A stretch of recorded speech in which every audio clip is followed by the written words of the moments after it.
Eric, we've been waiting a while to do an episode like this. Our journalistic credentials have led to this very moment where finally we're going to be evaluating every single notable social media fitness figure and answering the perennial question, natty or not. Yeah, it's something I've always thought probably the most valuable service that you can do on the internet is when you see someone who could be anywhere in the realm of natty or not, to put forth your valuable opinion. Yeah. I think probably the best place for it, I think YouTube comments. Yeah. Those are taken up pretty well.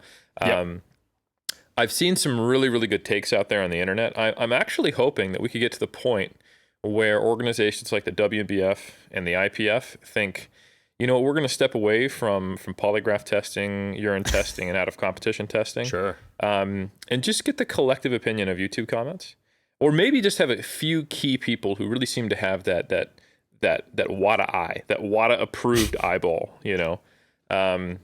Imagine how much money we could save athletes. So yeah, and it seems like there is a lot of consensus. Like, I never see people, there doesn't seem to be any kind of debate online. No. It's not really natty or not. It's just like, hey, we all agree this person clearly looks this way. So, yeah, we can tell.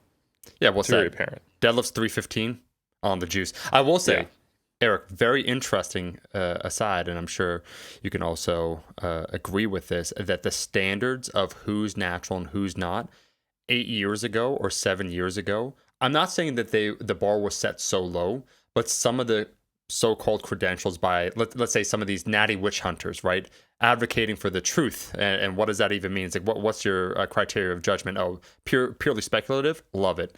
Was so low that I remember it's like, if you deadlifted basically 405 for reps, this is back in 2012 or 13. Well, wait a second. As we know, most guys, deadlifting 405 for 10 reps is a considerable feat of strength. And now that's just like, hey, you're an intermediate year 2 or 3. You haven't done that yet. You're weak. I remember someone, I'll just say this, just to joke around for a second, the changing tides and let's say the expectations as the audience grows and we start to understand truly what's possible. Someone put forth that benching 315 as a natural, it's a very impressive feat, right? For anyone to do it, but that it's so rarely seen that every single person that manages that at a body weight of less than 200 pounds should be scrutinized. Well, I literally remember, I know it is hilarious, but I literally remember on the Natty or Not website, it's like, the writing is so great too. And it's like, imagine a world where Mr. Olympia benches 315. You're like, that's it. Yeah, like Ronnie Coleman wasn't benching 315 when he was 8, So it's just written so much from the perspective of someone who works out in a Michigan gym, and anyone who's stronger than them they think is on gear, So yeah, but it was pretty silly, and it's actually cool. So now we have as we talked about, this huge explosion of people getting into powerlifting, and we see people who are juniors who in their first meet are crushing numbers, and they clearly know very little about weightlifting. And I think it's a good thing for those of us who have worked with the broad swath of individuals as trainers or been involved in strength conditioning, or really just kind of look around, or especially if you're aware of the history. And when we've talked about this before, Herman Gorner deadlifting a couple pounds short of 800 pounds in the in over 100 years ago. Yeah. It's I think that's the one that really rankled me as someone who's an armchair historian. It's like some of the claims of what can be done in the modern age that are possible without gear. It's just like, come on, you're totally ignorant of the history of our sport. Get out of here. Get out of here. If I could give one example of at least one example, and we're talking about a much smaller population size of lifters. So let's say 100 years ago, how many people lifted? Let's just make up a number. It's a small proportion compared to today. But if we can even find one or a few people that greatly exceed your standards all the way back then, where once again, the proportion of people that lifted was vastly smaller, come on. We've already poked some considerable holes there. I will say just real quick, and then the population itself was also like 1/7. So yes, so we have like 1/100th of the people who are lifting, but that's 1/100th of 1 billion versus like 7 billion. Yeah. But I'm sure you're right. 315 is the max.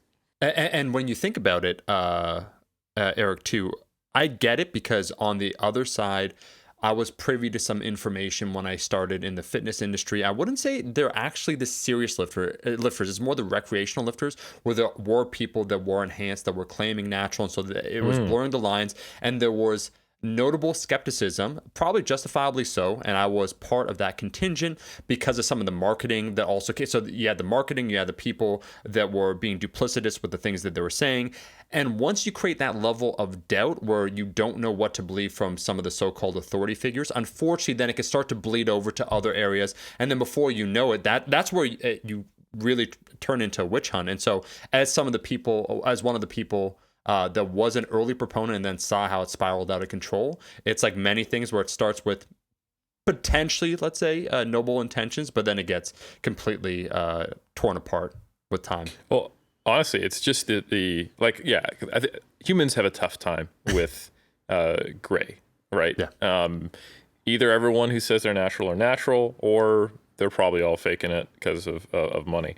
And I know it's tough. It's tough, but hold on, folks. It is very much possible that there are many fake naturals, and there are also a lot of people who are not on gear who get accused of using gear. It's almost like you can't just look at someone and tell if they're on gear in all cases. But I think, more importantly, I think what a lot of people go through is the stages of fake natty grief. So, the stages of grief, the first one's denial. Like, no. Like, I remember this, like us old heads who were on the IFBB, or like you, who was like looking up to Arnold. Yeah. When you first have that moment when you realize, oh, I'm not going to look like him. And you still haven't gotten to the point where you don't realize that your genetics would never let you even look like him, even on gear. But that's a whole nother stage of grief where still reaching to the top, Eric. Yeah. Like I remember that I had this early on. Like, I was working with Bryce Lewis, and I'm like, wait a minute. If I was on gear, he would still be substantially stronger than me. And he's not on gear. Oh my God. A, gear isn't magic. But B, I'm just not that amazing. So that's a tough pill. But anyways, go on. But not as IPF royalty. So that's a tough pill to swallow that I think many people don't swallow. They hold on to if I jumped on the gear, I would be a champion too.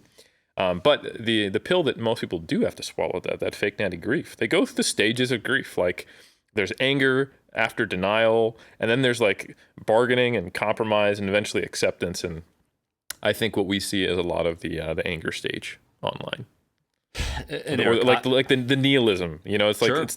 It's like pre-acceptance. It's like, well, screw it all. Everybody's on gear. Whatever. Nothing matters anymore. One person I thought was natural isn't. None of it. I'm like, you have clearly never had to deal with complex moral issues where you have to understand the things. As you said, it's neither black nor white. That's why I think a lot of people, George R.R. Martin, where they love the double morality. It's like some of us that have experienced that already. That's just called life. It's like, oh, you won't believe it. He said something and then he didn't mean it. He did something else. But then he did something, he meant it, and he actually followed through with it. So he's a good guy or is he a bad guy? He's a complex character. I'm like, or he's a human. But let's go on. Let's keep going.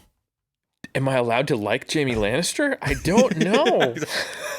Or can you be conflicted with him because once again he's a human and we're not all either just angelic or demonic figures, and again, and at various points in our life we could be the demon or the angel. Weird. I think I need to cancel you for saying that, but I also like you. I'm confused. So, Eric, I'm going to admit something very awkward today in Iron. This is the episode with full admissions. You thought it was going to be a far-reaching Q&A, and it is. And this is something. Honestly, this is some of the topics when I ask the question where people like ask about natural potential or like whatever. I was secretly one of those people that took it as a compliment because on YouTube, the anonymous commentators would be like, "You look terrible. You're not strong," or all that stuff. And then when Natty or Not came around, the official website, I was disappointed that I think it was myself and maybe Candido. I think Candido, like I was rated a 3 out of 5 chance, so greater than 50%, which is basically a compliment in those spaces, that he or she believed that I was natural. But even considering that there was some doubt, filled me with some modicum of pride that my lifts had reached that point. Because up until that point, no one online, until basically like no one cared who I was before I put on the mask. Until Eric, I wore a stringer. It was like, who are you? Stop lifting. Why are you talking about these things? Then I pulled 500 pounds. And so the strength, boys and girls, I got some of that respect. That was awesome, like 8 or 9 years ago. But some of the, let's say, more bodybuilding oriented people, it's like, you look terrible. You then pulled 600 pounds. Can I just correct you said 500. Oh, it was 500 at the time, my good sir, in 2012. I know. I just need people to know that you have pulled 602, I believe, right? Yeah. Oh, Eric, no, stop it. So I took it as a compliment. And then it reached the point where, as things grew, where it became more prevalent, right? I had the stringers, I found the angle. My boy Eric taught me about structure. I actually have, like, this is, again, people go towards nihilism too often, where they'll say then, as an example, I'll learn to take better photos. It's like, oh, did you just learn how to take better photos and you haven't improved? I'm like, well, I'm, infinitesimally improving year to year, but I am also learning better angles. And so the accusations went from 0.1% to like 0.3%. I'm like, that's awesome. All right, people actually think I'm looking good. And then, Eric, they started disappearing. And now we reached the point, I feel like we're on the precipice, you and myself, where it's like, not because we're like the early entrants into the market. It's like, oh, you're like the hot new thing. Like, oh, Eric Helms, like natural bodybuilder, won the show. And people are like, oh, he looks good. And now we post, and the lack of accusations, I'm not going to say they're disturbing because the overall talent pool has grown. I'm going to say something fucked up. I missed it a little bit. There, I said it. All right, there. Because it let me know at least the harshest critics were like, hey, that boy right there, he's doing something. And now that they're silent, Eric, it's deafening. It's a hard thing to be progressing at a slower rate than the field, because you can't be mad because you're progressing. You know, Sure. Like I just pulled 573. Didn't even sure if it would ever happen in my life. In this last meet, and nobody cares. What I mean, I care. That used to be like you said, 573. Is that guy on the sauce? Now it's like 573 at 93. What's that guy doing? like you need to work on your programming, bro. Even natural juniors who are 2 weight classes lower than you are pulling that. I see it on my Instagram all the time. Oh my God. Eric, yeah. So, very funny topic. Before we get, so we have a little Q&A for this episode because the cult, we always want to try and serve you guys. And so we want to make sure we're answering your questions. I will say that after, I think it was the episode where we spoke about Canada versus New Zealand, I will note, Eric, and I'm going to read these with these fancy goggles I got on. We got 3 more Canadian reviews after that. So the Canadians came through. Oh, listen, we've talked about this, Canada. Yep. Dismissed. Honorable job. You're good. You can keep dropping the 5s, but I guess 30 5-star ratings is better than 25. I guess, Omar. I mean, it shows a more consistency of the higher number, but I'm just worried that we're going to get something that's going to take them away from that perfect score. So they're coming with the heat, Eric. And I want to note once again, we pay no one to say these things, mainly because we don't have the money. We would love to be able to pay people and really boost those ratings. But, so it doesn't come from altruism. It's just actually from practicality. But our boy Toby said Canadian POV. So, of course, wrote that in case you didn't listen to the episode a few episodes ago. We're trying to determine who's more polite, who's nicer, a Canadian or a Kiwi, someone from New Zealand. And so the Canadians came through because we asked for the reviews. And the person, Toby, said, firstly, the boys even sound diced. Ooh. Yes, I flirt with functional fitness. No, I'm not being beautifully choked by my own shoulders as if some natty yoked anaconda is about to put me to sleep. However, this podcast speaks to me. The banter, audio infographic, and level of specificity on the topics of iron wrestling, personal development, and growth is unparalleled. Thanks for warming me up over these tepid, wet Vancouver winters. Toby. Eric, reaction. I appreciate that it was a 5. I mean, Canada, you're out there, you're playing with fire. Toby, thank you. But let's just say, if you think about it, right now, you're in a dead heat with who's nicer. You're in New Zealand. Every time, you listen to the episode where where it was claimed that New Zealand was nicer and you give a 5-star, you are taking the moral high ground to actually win that title. But if you drop anything less than a 5, you automatically lose. So I'm just saying, maybe just leave it. We're good. Carry on. So I'll go leave some 1-star ratings for Sigma Nutrition. Show that you don't support serial killers. So I'm going to read something. I'll read one final Canadian review, the most recent, and then I have a piece of news that I actually don't think you're aware of, Eric. And we're going to get your live reaction, and then we're going to the Q&A. Eric's like, oh God. So another one, Relatable Reps 87 username, great username. Thursday posted it, so a few days ago. Another Canadian, Unreal Podcast, 5 stars. Been following both for years and never left a review. Felt like you were calling me out directly in the last podcast. Sorry, 5.1 out of 5 wasn't possible, so I left a 5. Thanks for your hard work and sharing your knowledge, dudes. Sorry. That's nice. That is very nice. Come on. I can't even be mad. If you're going to leave good reviews like that, then I fully support it. So, Eric, I think the real debate is no debate because I took a screenshot of it. I have to go to my computer because it geotags you, so I can only see it on the phone. I'm pretty sure the Canadian reviews. I saw the worldwide reviews, and there was an American review, and it was 5 stars. And it said, good, but not as good as Stronger by Science. And the person, I believe the username, started with the G.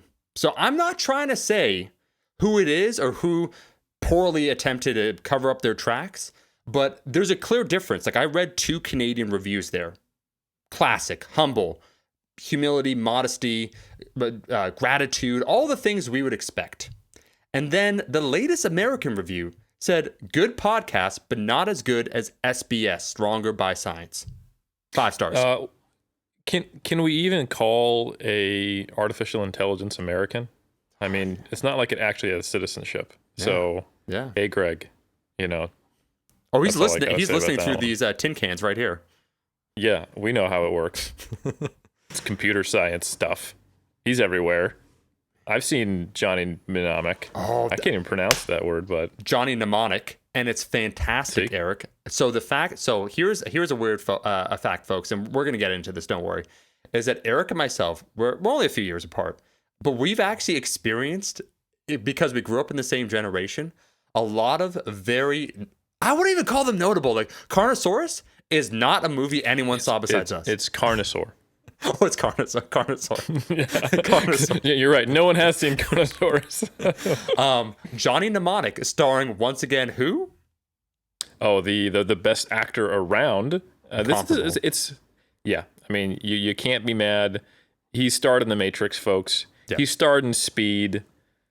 John Wick. I know Kung Fu. Yeah, of course, John Wick, if you've been paying attention to movies in the last 20 years. Yep. Which I clearly have not. So, yeah, man. Can't be mad. So I'm going to give the most loser of factoids, and then we really are beginning this Q&A. Johnny Mnemonic was written the screenplay by William Gibson, who did Neuromancer, Mona Lisa, Overdrive, all the fantastic cyberpunk, really the cornerstone of that genre. And so he wrote the screenplay. It's an adaptation of one of his short stories from Burning Chrome, I believe it's called, his collection. And it's a cool concept. Like, do you remember the movie itself? Of course, it comes down to the director and all those things. But do you remember any of it all, Eric? It actually is pretty cool. So I think Keanu Reeves plays does he play a messenger who has like embedded memories in like a chip? I love how this guy pretends like he doesn't remember, and then he accurately describes the plot. 100%. And I think he even uses a monomolecular whip to kill someone and slices them from shoulder just stop, to lower that's ribcage. Absolutely true, bro. When did you watch it last? Like 1995. Hell yeah. Hey, interesting factoid. This is the last one, and then we're really going to get this one started. I promise, last pseudo promise. Name the rapper that also is in it. Do you remember? It's got to be Ice-T. Okay, this guy right here, Eric, I'm giving you 5 stars because in a random tangential, trivia thing that we just did, you nailed every... Yes, it is Ice-T, absolutely. And Johnny Mnemonic. Well, was it random, or did I actually bring up the movie first and then just incept your ass into making me look that impressive? So. True. Well, I was just impressed because besides myself and my brother, I've mentioned it a few times, even to people that are really into, let's say, grew up in the era and watched a lot, like we're pretty prolific in how many movies they watched, and they don't remember it. So just the fact that this isn't the Mandela effect, like you and I, it's real now. That's what I'm saying. It's been real, my friend. But yeah, I'm a big fan of the cyberpunk genre. I mean, I think I read Neuromancer when I was like 10 or something. So my guy. Okay, so I won't, because we have been. So for those of you who are left, let's talk about bodybuilding or powerlifting or something. We're just bromancing, but we did talk about that topic, which is the perception, where we spoke about natty or not, or all those things, because it is relevant to a lot of the questions in the Q&A. Because I will say that a good portion are questions of almost worthiness, Eric, where it's like, if I do this, like, when should I enter a powerlifting meet? Or is this a good number for what I'm currently doing? When do I know how to cut? Like, they're almost questions of judgment, where there's a moralistic almost value, where I need to know something like, how do I know that I'm making the right progress? Or how do I know that I'm worthy enough to enter a powerlifting meet? And I think sometimes that's the wrong way of looking at it. So we did that little dive. I do have a question, though, for you, because it is, hey, let's face it, I asked it on my personal Q&A. Of course, there's going to be questions about calves, people joking about a grown leg and body parts, very original stuff. I do want to ask slow you down. There's a joke you have about calves. I'm not aware. Can you explain it? Yeah, so it's a recent phenomena. It's something that I still don't understand. It is apparently that I have small calves, and so that people joke about me having small calves. Yeah. Oh, that's good, because that's creative. Like, that way you can just kind of own up to right in front. You can make something that's common a joke. What, that's been going on for maybe 6 months, or how long has that joke been going? Yeah, real short time, man. Only like about 9 years, I think. Oh, good. So it doesn't feel played out at all. No, and they've evolved it. It just keeps evolving. Right. Like, it's like, hey, you got small calves. Yeah, but what a nice like upper body photo. But what about your calves?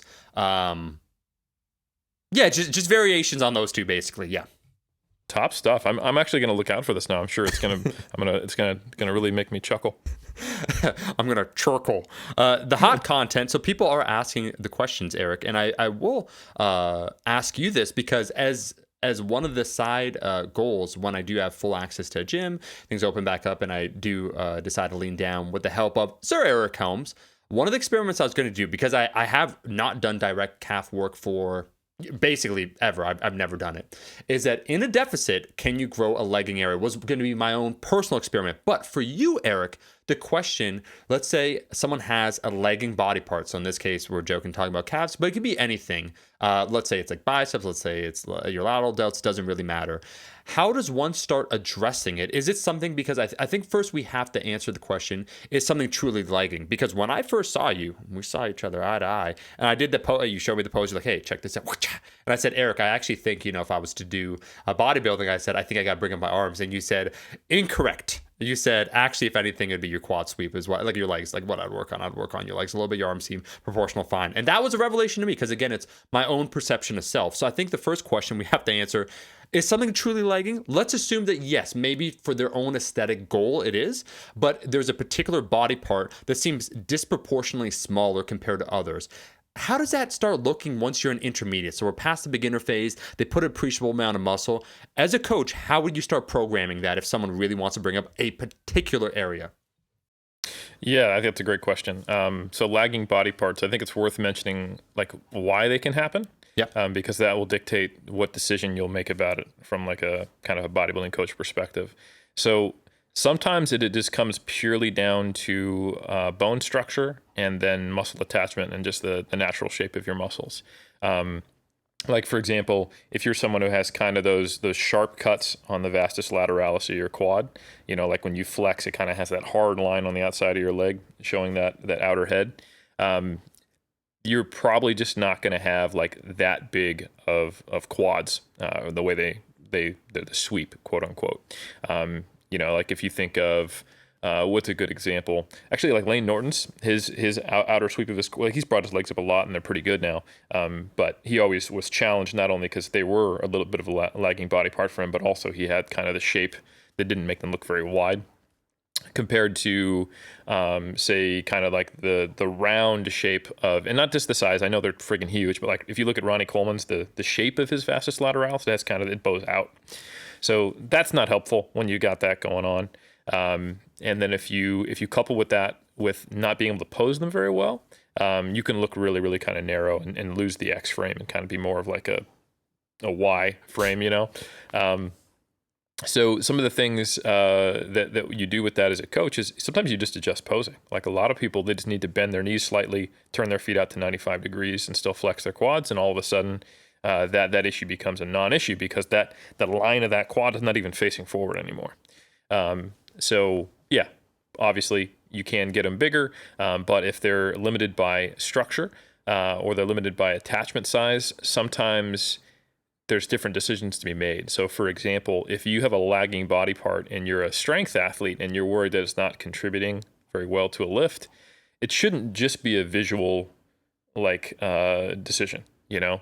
Like you should be thinking about, you know, is that lift seem to be does that muscle group seem to be the limiting factor when I do like sets to close to failure on a compound movement that is similar to the lift that I'm worried about. You know, like if you're doing, you know, bench and your triceps seem to give out every time. Maybe, and they look small or something like that. Yep. So you can certainly make those kind of subjective evaluations and then go, okay, then I should work on them as a strength athlete. But there are many times, what I'm getting at here is that if we looked at the actual muscle volume or muscle thickness, like if I took you to a lab and assessed it, and it wouldn't be small relative to your other muscle groups, they just look small. So for example, most people who feel like they have small delts have narrow clavicles, right? Most people who feel like they don't have a wide back don't have a big rib cage. So is it actually that the muscle mass they have is not large, or is it just that it is not stretched out in a way that looks visually big, you know? So I think, you know, I've always noticed this with myself. Like if I do a side tricep, my delts look pretty big, but if I'm doing a front like relaxed, people are like, oh man, you got to do some lateral raises kind of thing. So be aware of that. Because if you are just absolutely hammering a muscle group and it's actually growing quite well and you're frustrated, that can be kind of a feedback loop that can lead towards really kind of overdoing it. So most people, when they think about a lagging body part, they think about increasing frequency and volume. And that's certainly still on the table, but I think probably your first port of call should be looking at the quality side of it. So what's your technical execution like on movements? And if it's a movement that's primarily trained in a compound, then that's going to require some real invested effort into learning how to do those compounds properly. And then on your, let's say, machine-based movements, accessories, or isolation movements, that's when you really need to think about kind of the mind-muscle connection and trying out various different exercises and making sure that when you do push those movements close to failure, that the muscle that starts to give out is actually the target muscle that you feel is a weak body part. Because a lot of the time, and probably one of the most common examples I can give is like people who they're doing rowing or pull downs and they'll feel like general grip fatigue, bicep fatigue, and like teres major and like mid-back fatigue before their lats. They don't get much of a lat pump. They don't feel much lat fatigue. And they'll also not have very good back development. So for those people, it's worth trying out a bunch of different variations, like, you know, like a motorcycle row or like a row low to the hip or like a lat pullover, like we did the video on for your channel back in the day. And you might start with doing one of these, you know, little atypical movements until you can really feel the muscle working on those, you know, atypical movements that are designed to help you activate it. And you might stick with that movement. They are great, don't get me wrong. But hopefully that allows you to start kind of incorporating that feeling and working the muscle more effectively on your basic rows and pull downs. And honestly, you'll start to see things take off with the same volume you were on, because all of a sudden it has now become much more efficient. So I think that should be the first port of call. Now, if you're someone who you can feel the muscle, it's great. You get a pump, it gets fatigue, you get DOMs in it afterwards, and it just seems to lag, and it's not a structural thing, that's when I think absolutely more volume, more frequencies on the table. Eric, here is perhaps the question too, because when we speak about lagging muscle groups, someone probably has a pretty good idea of what they aspire to look towards, and maybe that might not be realistic for many reasons. We were joking earlier on when I saw pumping iron, got into bodybuilding. I'm like, oh, Arnold, yeah, perfect. There's my go-to guy. I'm going to look like Arnold. It's like, oh, wait a minute here for many reasons. 7-time Mr. Olympia on the South. Yeah, I'm down with it. Yeah, let's do it. Aim high. They always say aim high. Now, Here's my question for someone who is aesthetics focused.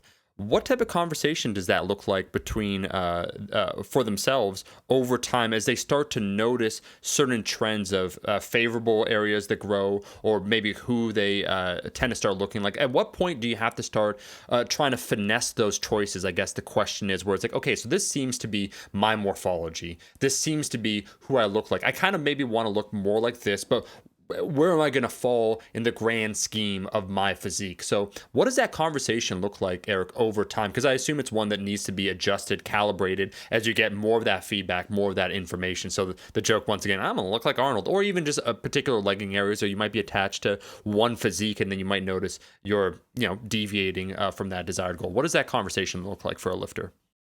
Yeah, I think it's very normal for people to start with, a bodybuilder, YouTube personality, Instagram thing is like, oh, I would love to look like that. And you see the little things like the squares that, I don't want to sound judgmental, not a fan, I'll just say that. Yeah. Where it's like, which would you rather look like? And it's like 3 completely different body types. And I'm like, you don't get to choose. Like, what are you talking about?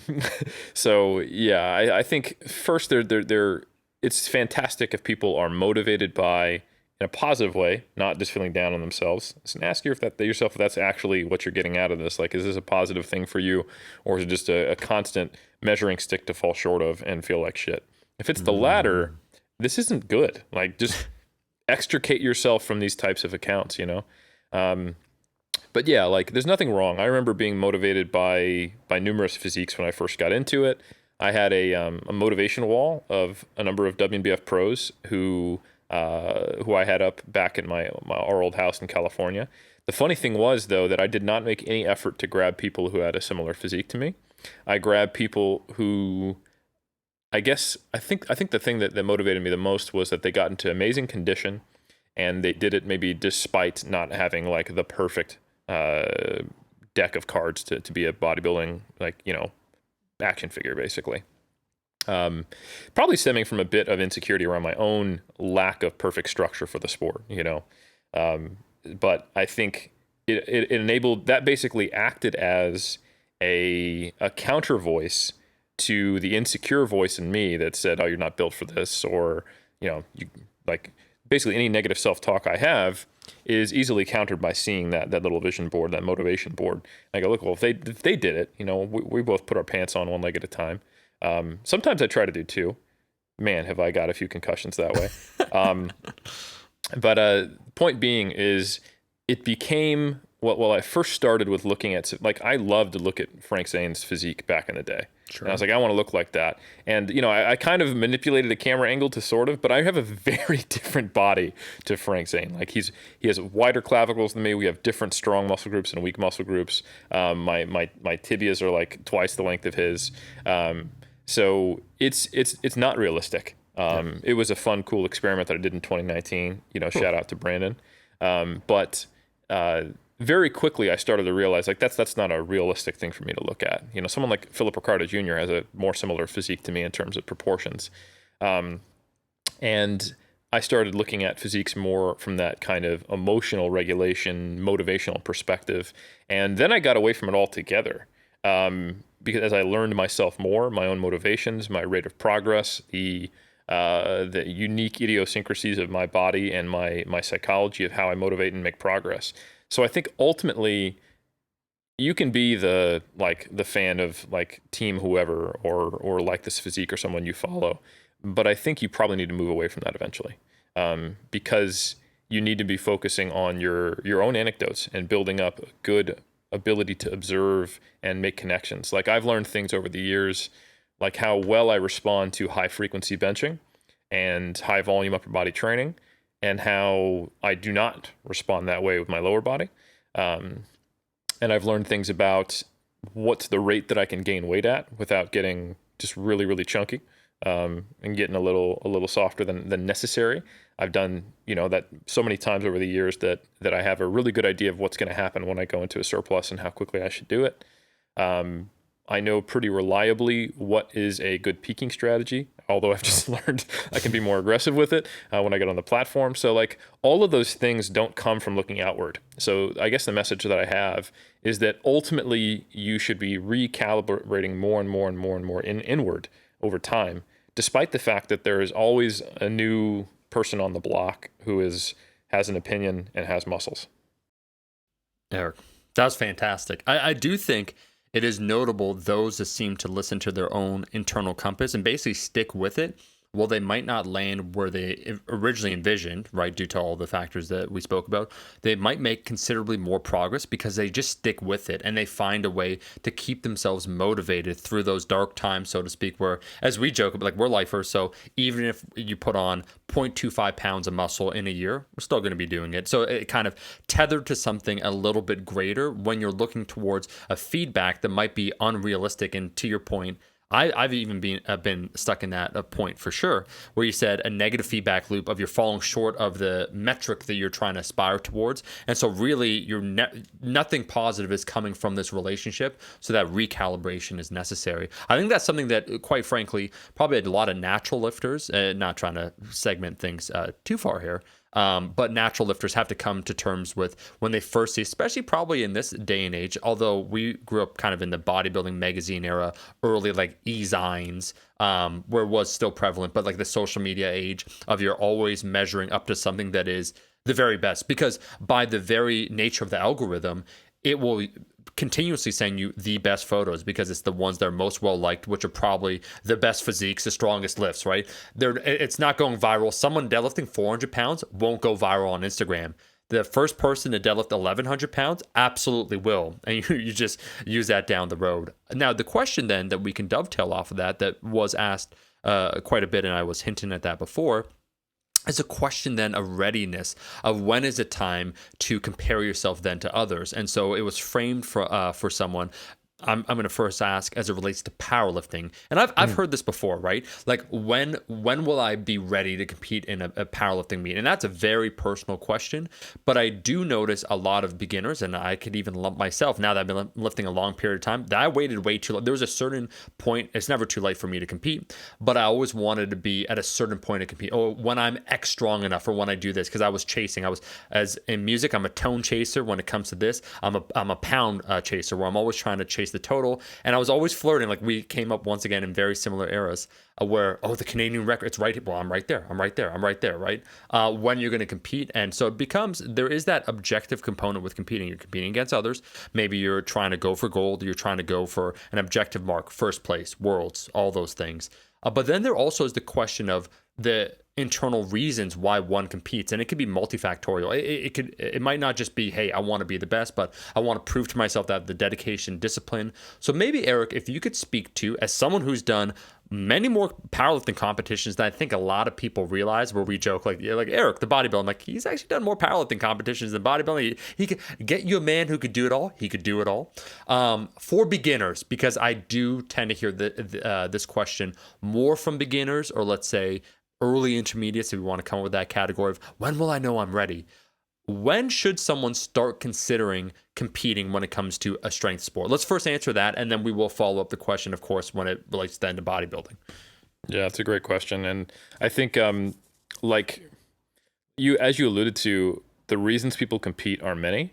Yeah. And I would even put forth that it is advantageous to be one of the people who has many reasons for competing, because it gives you more opportunities to get enjoyment and fulfillment and grow and become a more unique and hopefully diverse and more evolved human from doing so.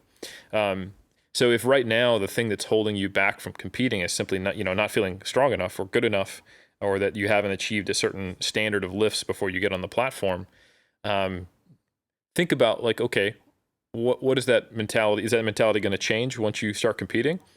No. Now you're going to start comparing yourself to others. You're going to look at okay, I want to get a regional record. Okay, I want to qualify for nationals.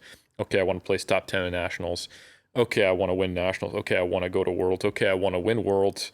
Okay, I want to get invited to world games. Okay, now I got to switch to single ply since that's what that is. Okay, now I got to win. So it is a constant kicking down the road of feeling a sense of satisfaction and getting a benefit from what you're doing, because you're always extending the justification for you having been worth it, and getting the value that you intended to get out of it. So, well, I think it's a very worthy goal to compete, to try to improve your numbers or even beat others. Obviously, I want to lift the most I can in every competition and improve over time, and I'm highly motivated by progress.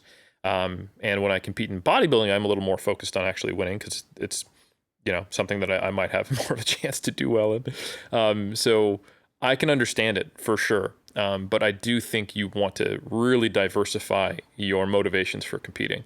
So I think for people who are maybe impeded by a sense of insecurity, or not sure if they're quote unquote good enough and might be judged by others, I think a lot of times really the judgment comes from yourself. But if you're worried about being judged by others, I can say after nearly 2 decades in the game, that the thing that unites lifters and bodybuilders and everyone in the iron cult is not what your numbers are, but it is the process and the effort that you put forth to get there. And if you go to any powerlifting meet, you're going to find someone who is on the lower end of the bell curve in terms of their strength levels. That could be because they're a novice. That could be because they're not gifted for strength. It could be because they're both at the same time.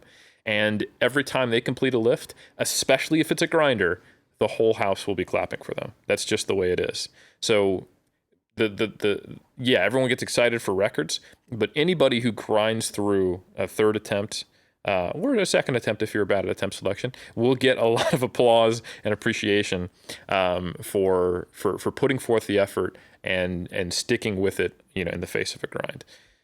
So my answer is that if you love lifting and you have achieved some basic technical competence with the lifts, and the idea of competing excites you, that I would encourage you to do it, regardless of what your objective numbers are.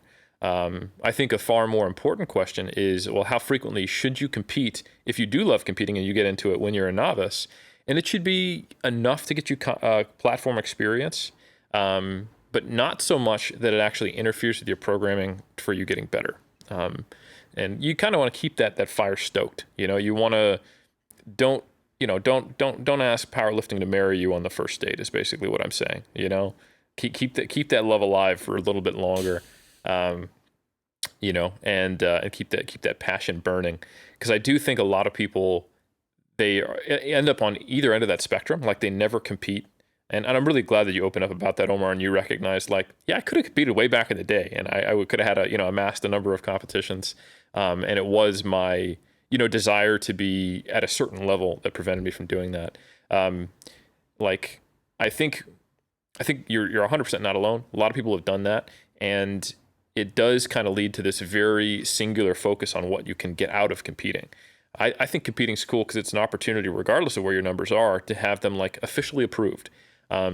It also asks you to perform outside of your own comfort zone and to be able to see if you can do it in conditions that are not under your control. It's not like I got to choose exactly when I went out. I could take as long as I want. I had my headphones on. I got my pre-workout. I got my favorite socks on. I got these plates, all the things that allow you to feel comfortable to try to go for a deadlift PR or a squat PR or a bench PR. You have to do it with squat commands and bench commands and lights and in a certain time frame with specific equipment on a specific day. Your division might compete in the morning when you like to lift in the evening. So it's this opportunity to see and push yourself and hopefully succeed and build self-efficacy, to go like, you know what, I can do this lifting thing under duress, to official standards. And it gives you an opportunity to really know that, okay, I am improving. Like my competition numbers are going up in those conditions. I didn't just, hitch it or what have you. And it also gives you goals, specific time points that you can program for. It gives you opportunities to think about logistics, plan around your life. And it could be an extremely motivating and positive experience if you are able to kind of diversify your focus. So really, the answer for powerlifting is achieve technical competence and be excited to do it. And then once you do it, you might very much fall in love with it. And if that's the case, keep it chill for a little bit stay out of powerlifting's DMs for at least a day before you compete again. Eric, I do think I have witnessed and I've observed with various people, either that I've helped, I've coached, or just friends. When they first start competing, it is a great test in a way to dip your toe into something new, or toes into something new, where there's one memory comes to mind of this kid who was 17. They competed, he enjoyed it, and it lit such a bug within him to compete that his subsequent training was far better than it would have been if he didn't compete. And then he went on at the tender age of 18, shout out to String Bean, his nickname, to break so it'd be not the IPF affiliate, the other one, I get like CPE. Honestly, I forget the one in Canada, but he broke the deadlift record. And his training after that competition had ignited. I think he realized that his potential was even greater than he had previously fathomed, because he was able to come alive on that competition day, bring it together, get through some of that adversity. Like, oh, he didn't have access to, a warm up. Like, I was in the back room with him, and the warm-up rack or whatnot was occupied. He couldn't do quite the jumps he wanted, but he actually exceeded his own expectations of what he thought. He said, well, wait a second. If I brought this level of focus, if I start focusing on other things, I'm getting enough sleep, all this, I'm making sure my quality of training is really high. He came and he improved his total by 100 and some pounds within, the span of that, like 8 to 10 months. And then he took it far more seriously. So it could almost be a great test for people. And I will say, Eric, that's why for myself, like half jokingly, that's why I'm excited personally to try out a strongman competition, because now I've reached the point with powerlifting that the gains are so slow that I don't think I'd be satisfied under any outcome, because there's such a narrow range of potential possibilities. It's not like, oh, like you keep digging, like you go from like whatever, like a 5'10" squat, like 520 on me. I'm like, maybe, probably not. It's like, so it's a narrow band of possibilities that I already know that if I don't achieve them, then it might be minor disappointment. If I do achieve them, it'd be, It's exciting when you have that almost rapid technical acquisition and almost the unknown, which is one of the appeals of weightlifting. To me, it's like, oh, like you enter the competition, like guess what? Previous best was 95 kgs. Well, to place first, you got to do like 98 or 100. Like load up the bar. Like you maybe got, you maybe don't. Like there's a lot of unknowns, but because there's a lot of volatility variance when it comes to technique and everything else, it's a possibility where it's like, you load up on me, it's like within a narrow band. Once again, it's like, hey, Omar, you like, not do you think, but like, is 530 to secure like number one on squat possible? Like, nope. It's like, it's probably 5', like it was either it's 505 to 515. Like you can't make those jumps. So same idea in strongman, where, Alan was helping me out with the circus dumbbell, and it went from like, an 80-pound circus dumbbell feeling completely awkward to like 125 or whatever went up and it was no problem. So there's that range of possibilities, which I think from a improvisatory nature such as myself, where you simply don't know like who's going to show up on competition day, who's this burly like guy that showed up out of nowhere who is giving me a run for my money. I really got to show up, versus like the windows of possibilities are pretty narrow then. And that's a simple function of doing it for a while. So I think, and that maybe I'm just speaking very personally here, can light the bug then, oh, you do strongman competition. Doesn't matter. You place second, you place third, you place fourth, you place last. But at least like you learned a lot. But like, man, when I was loading those stones, I look back and I made critical errors. I wouldn't look at my bench press in competition like, oh, like if I really nailed the leg drive, I would have got it. Like probably. It's like, but there's that more narrow band, I think, of possibilities. It's funny you say that I think having more opportunities to look for places for success and enjoyment is critical.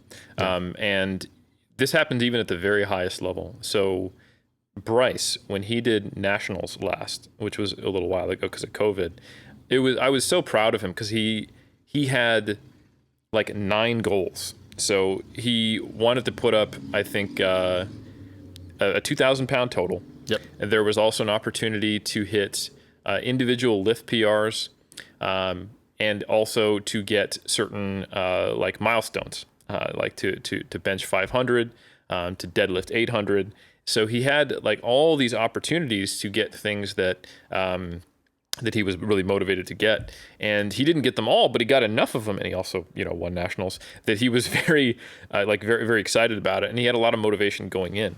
So I think sometimes people, and we've talked about this and how in powerlifting it'd be good if there were more like external like goals, like the ranking system, and you have to qualify for regionals, and regionals qualifies you for this and that, and how it'd be good to have a lot more levels, so it's not just like enter with no barrier, or, go to nationals, which is, sometimes like a very high level total that you need to get to.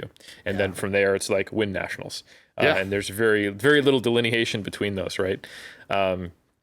So I think while that's good, I think you also have to, just because of the nature of the sport, you have to take some ownership and start to implement your own little goals, So when I think about powerlifting or any strength sport that I compete in, because I am improving in a narrow band over a long time frame, I have a ton of little ways that I can look for opportunities to progress. And it's really just a way to get myself motivated. So like you mentioned, that young gentleman who competed realized his potential, and then his training changed. When I'm training for a competition, there is a palpable emotional drive that is not necessarily there when I don't have one of those goals. So I find goals that motivate me, that allow my training to be effective. And because I compete, there's a far larger proportion of my training that is of a higher quality, with a more ideal, like emotionally aroused state. And I think that's absolutely a benefit. But you have to like the point is like Bryce Lewis, someone who won nationals that year and has won worlds. This is someone at the top of the sport who is not just looking to win, to stay motivated. So I think a lot of people think, well, if I was just stronger than X, Y, and Z, or reach this strength standard, that I wouldn't have to worry about. Like, some people look at it almost like a cop out, like, oh, you're trying to get that 2.5 kg PP. Like, maybe if you were just stronger, like, this sport isn't for you. Yeah. It's like, well, even for the people who the quote unquote sport is for, are doing the same thing, because human motivation is complex, and even when you're at the top of the game, it's easy to not see the positives. So I think you really do have to be very intentional about it, regardless of the level you're at. And I know that's the way that I've been continuously motivated since my first meet in 2006 to still be competing and enjoying it. Eric, absolute bangers going on. I have not forgotten to ask then the follow-up as it relates to bodybuilding, because I assume there are other factors then at play. If someone is looking to compete, let's say in bodybuilding, what are some of the considerations for them before they make that dive? Yeah, this one's a little more complex. Yeah. Because while there is no bar, again, just like doing a local powerlifting meet, doing a local bodybuilding show, or a physique competition in any division, there's nothing to stop you from just signing up and showing up. So anyone can do it at the amateur level. However, unlike powerlifting, where I encourage people, hey, if you've got the technical expertise, get on the platform. Just knowing the mandatory poses is probably not enough before you get into bodybuilding. Yeah. And it's not about like, people shouldn't be getting on stage now looking jacked, like making a mockery of the sport. That's not what I'm saying. It's more that very few people just show up on game day, sign up, and get on stage without doing a diet. Most people engage in a diet. And I think the diet is and we've talked about this, like, an exercise intervention, we talked about this with Ben House just last episode, has far fewer potential downsides and almost all potential upsides when you prescribe it someone to be more active and to do exercise. While if you ask someone to diet, there's a lot of potential downsides. It could result in a net negative for that person, and there's a lot of data to suggest that's quite normal, unfortunately. So, dieting for the stage is not the same thing as like, I want to lose weight for health or what have you, or just aesthetics. But it does carry a lot of parallels. And anyone who has competed in the sport can tell you that it almost irrevocably changes your relationship with your body and with food. So, and you have to actively work on, as we've talked about many times on Iron Culture, maintaining a healthy relationship with food, getting away from the behaviors and the tracking and the food focus and the physique focus that you needed to get on stage, to then being a little more balanced human and happy human in the off season, and then get back to it. So you have to physically lose your shit and then come back and purposely regain it, because the demands and the stresses of getting incredibly lean are pretty high. They impact the rest of your life. And you have to be very intentional to not become someone who is lethargic, angry, food focused, and someone who is then depressed because you're binge eating for 2 months after your show. So I think Before someone decides to compete in a physique competition, they need to hear all that and go, yeah, it's worth it. And I think what happens more often is they don't even hear that at all. They're unaware of it. So if you're someone who is really motivated by the challenge and the idea and the hardship and overcoming it, that's probably the most important factor. And then you need to be someone who's patient and not going to rush it. So if there's a show in 3 months and you know you should diet 6 months, but you really want to do that show, so you do it anyway, that's a mentality you want to change in the future. Bodybuilding, as cliche as it is a marathon, not a sprint. And what I mean by that is that the mentality you need to foster a career in bodybuilding that doesn't end up being worse off for you than better is really about tempering your motivations, extending and sticking to your guns when it comes to your goals, because sometimes you'll think you're going to be ready in 4 months and you need another 2 months and you decide to enter a different show. And sometimes you're just in this situation where you're trying to talk yourself out of skipping a prep because you realized, I thought I was pretty muscular, but it's my first show. I've only been lifting for 3 years. I dieted down and I'm way less muscular than I thought. I was carrying way more body fat than I thought. Now I don't even want to get on stage. And it takes a lot of willpower, focus, and shifting of priorities and motivations and managing of insecurities to go, you know what, I'm going to see this through. I'm at the very least going to get in stage shape. I'm going to, or as close to it as I can, I'm going to see if I enjoy the sport.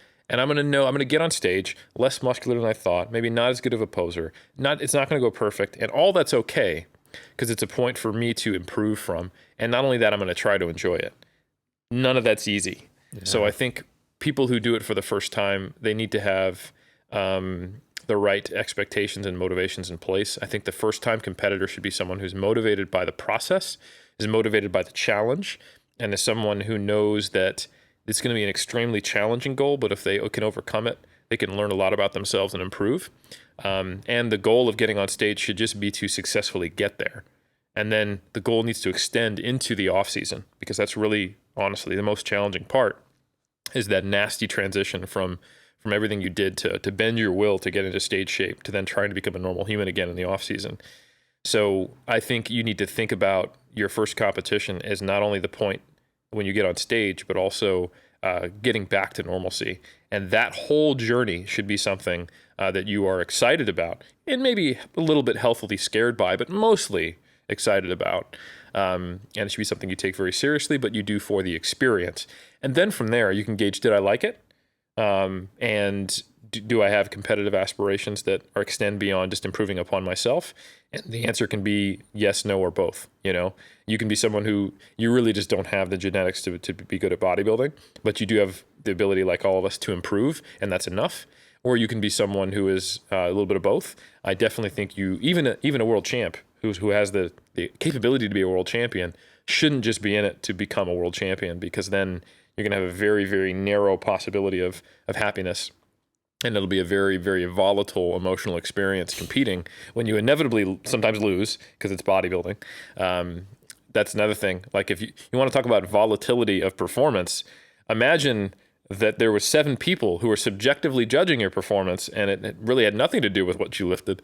And hopefully they did their homework and they actually put you in the right spot, comparing to someone else, and you actually got moved around and there isn't like bad lighting in the place you stood that they didn't notice, et cetera, et cetera, et cetera. So yeah, I think you really need to be a lot more emotionally prepared and informed before you decide to do your first bodybuilding show than by a strength competition, for sure. Well, Eric, just as a follow-up then, because of the complex motivators and just the potentially emotional toll that it takes on a competitor, how often these days does a natural bodybuilding competitor have a coach or a team? Because it seems to me, due to the emotional investment and everything else, you can arrive in powerlifting without a coach. You can compete without a coach. I do think it could be very helpful. You can arrive without a team, even a group of training partners. But I'm just imagining myself now, that's why I asked that question, on a bodybuilding journey, especially if you don't have someone to tether you to reality because you're constantly competing against yourself, these subjective markers, and you could totally get in your head. So to have someone there that's kind of like still on the outside looking in to hold you accountable, and then once again, the emotional support. How often is it these days in the modern era that a natural bodybuilder has a coach? More likely than not, I would have to assume it's majority. Like I'm just thinking once again. You know, it's funny. I was actually thinking about this just the other day, and I don't know because it has changed. So you've talked about this a lot, like the access to information has changed drastically. So when I first started in like mid 2000s, it was really rare to get on stage without a coach then too. And part of it was because no one knew how to do it. Right. Like, especially like the peaking process seemed much more opaque and much more ritualistic. And like you would try to find your local prep coach to help you get ready. And it wasn't until right around the time when I actually did decide to compete where there were a number of people who were trying to go it alone. Like I remember reading like Lane Norton's contest prep guide, and I remember Alberto was using like the last shred. Oh no, it's not called the last shred. It was called the cut diet. That's a cool name, by the way. The last shred. It's actually a very good book. It was the first Andy Morgan's book. It was the earlier name of it. It's now a different name, but Sure. It popped in my head. Shout out Andy Morgan, ripbody.com. But nonetheless, the old Scivation cut diet and a combination of that and Lane Norton's guide was what Roberto used for the show. And we found out like, oh, we used the same guide, you know? So like there became this point where there were these kind of step-by-step guides online around that era where you could guide yourself. So it's this funny thing where there's more information and the information tells you should probably get a coach, you know, like this is pretty brutal, but there's also now there's YouTube, like there's all the information of there of what is actually needs to be done, like the X's and O's, that I don't know if there are more or less people, because it's two competing forces. Like the increase in information leads people to like, cause some people like didn't know what you needed to do for contest prep back in the day. Like, oh, I dieted 4 weeks, or, you know, I'm pretty lean, so I just walked up on game day. Like that happens a lot less because you learn, you have exposure to seeing what is the conditioning standard. You have exposure to people talking about the structure of the sport. Like, I mean, we had Bob Bell on the podcast, you know, that wasn't that common back then. It was difficult to get entrance and to find the information about the sport, to know that what it was needed to be done. And then the actual process was also opaque. So you'd probably get a coach. But now all those things are known, and any reasonable, rational person would think, oh, therefore I should get a coach. But there's a lot of people who don't because they actually could try to do it on their own. Right. So I would put forth that you would 100% should get a good coach for the first time you compete. And the challenge now is really to make sure that you get someone who kind of has that same mentality that I talked about. It's not just there to find people who can win or take your money, or maybe they're just too inexperienced to know about all the potential emotional demand that can go into it. They should be more holistic, in my opinion. So I do think you want someone to guide you in.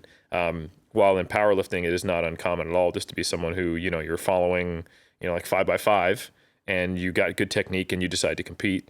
It's probably not a bad idea to get a coach there either, but it's certainly not a safety measure like I see it is in bodybuilding.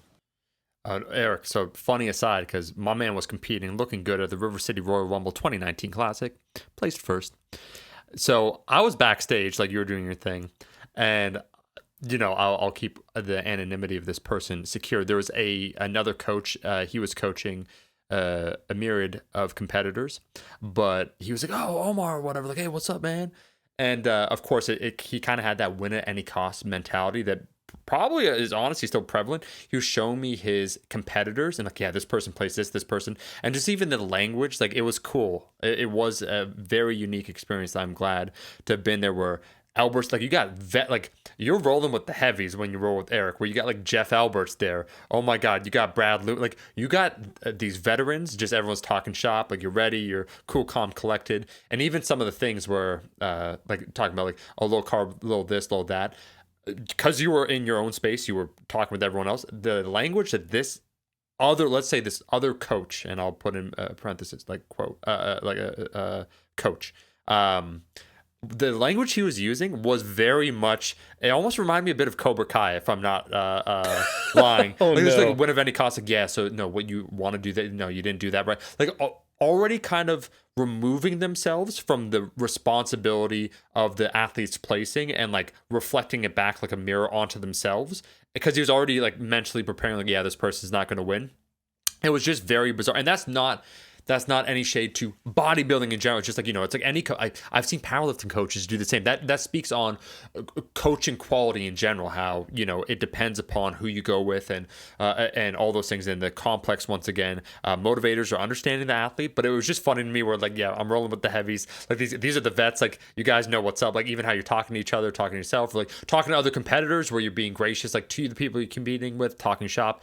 And then there's just like, this is kind of, if someone is to make a caricature, even in powerlifting too, it's like, yeah, like, I was at the back of a powerlifting competition, and the handler, let's say, of the athlete, when they entered like the warm-up room for this untested meet, was like, this is your effing house, like dominate or whatnot, like kill everyone. I was like, all right, like, hey guys, this is it's like, I like it, I love it.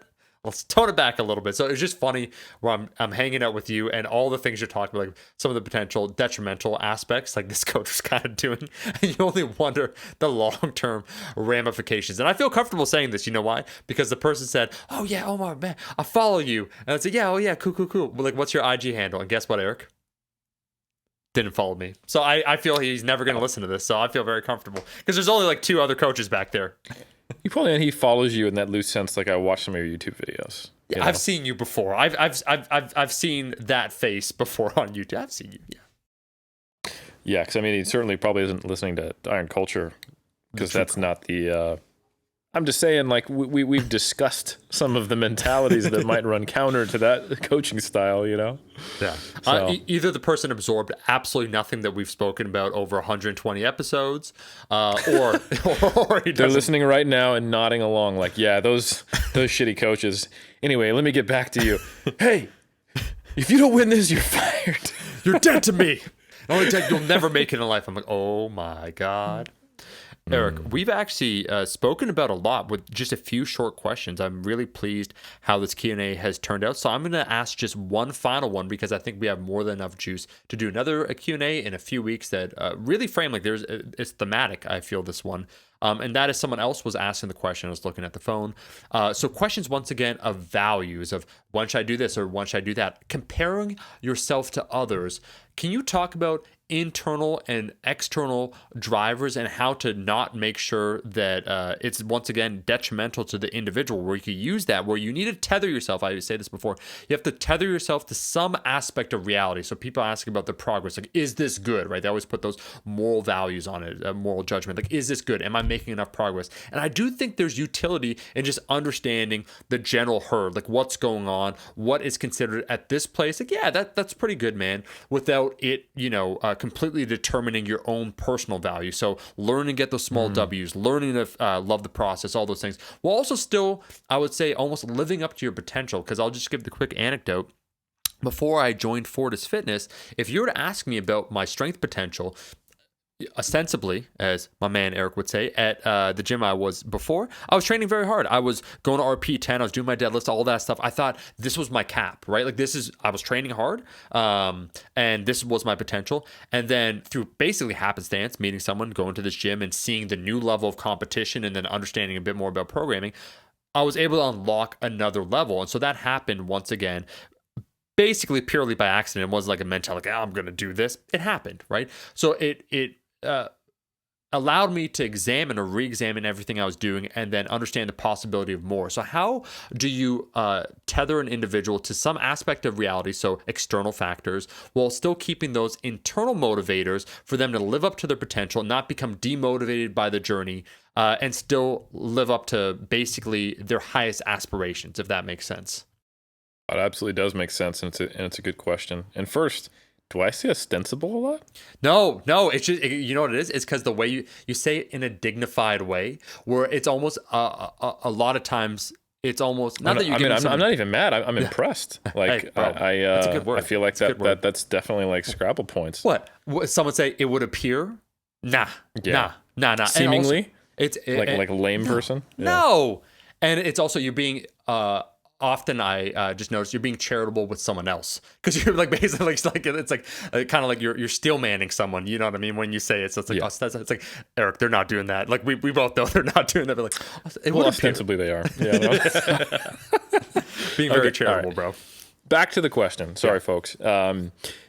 This is actually a critically important question.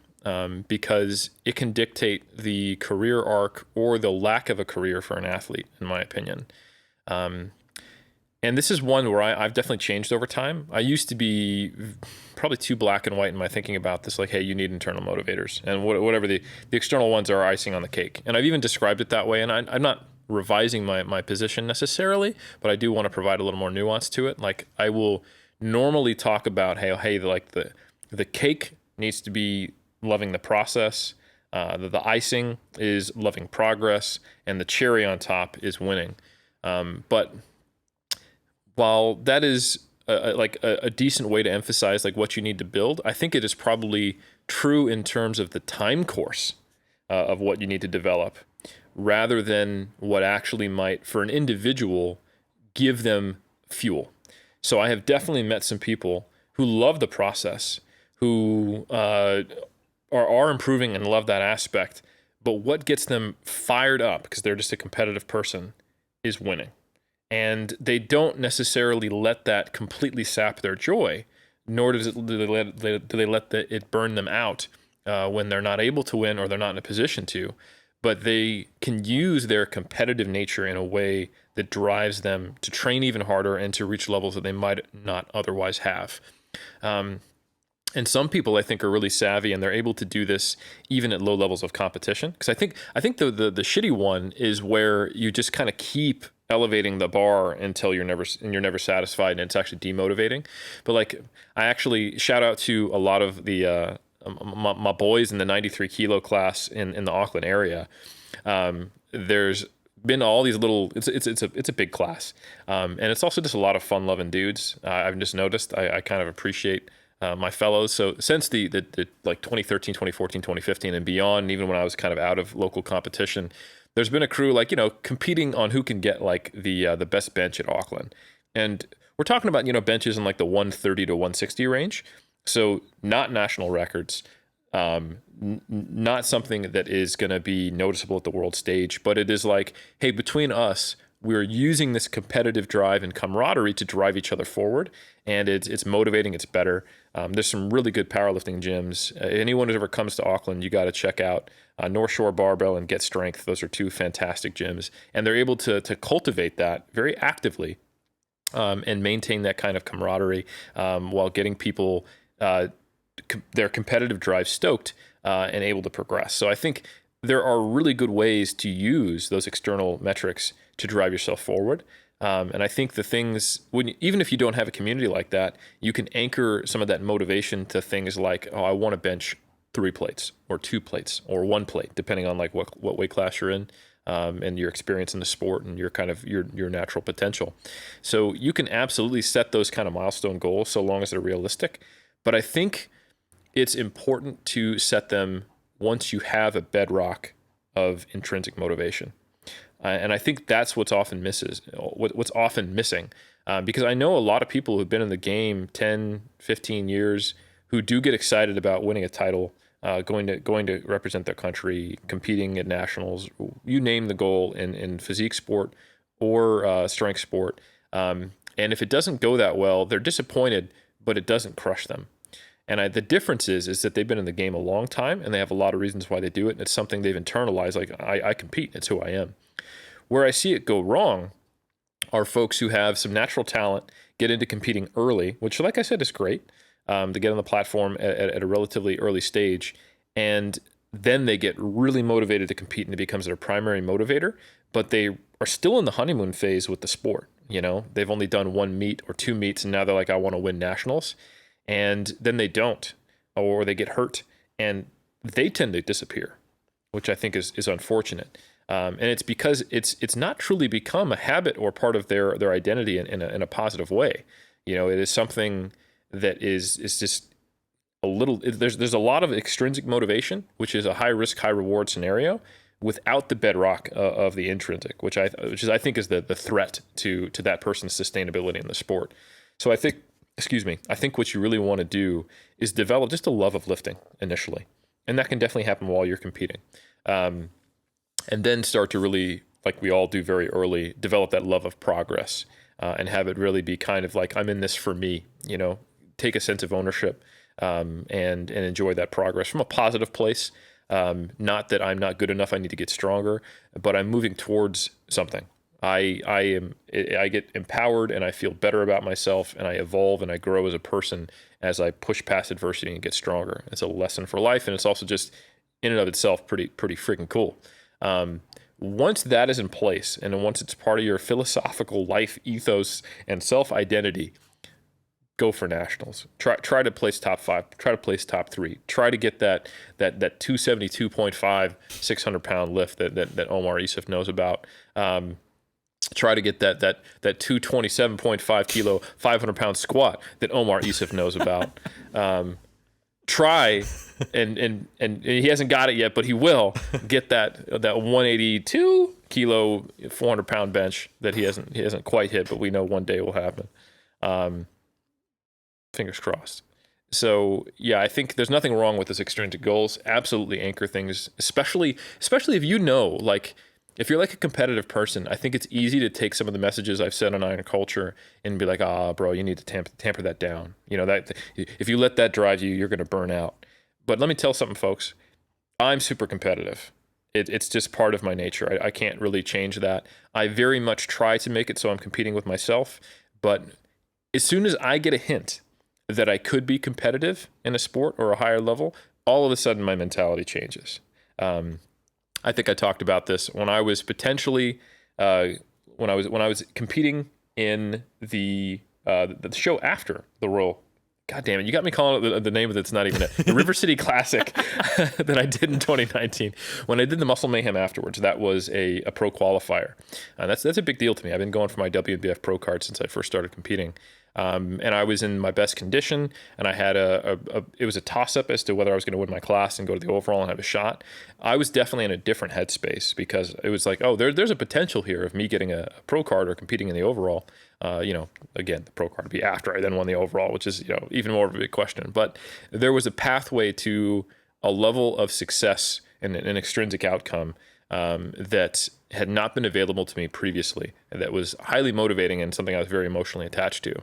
And I didn't get it, and it definitely was unfortunate. It made me a little depressed, but I bounced back really quick. Like I had like a come to Jesus moment in 72 hours.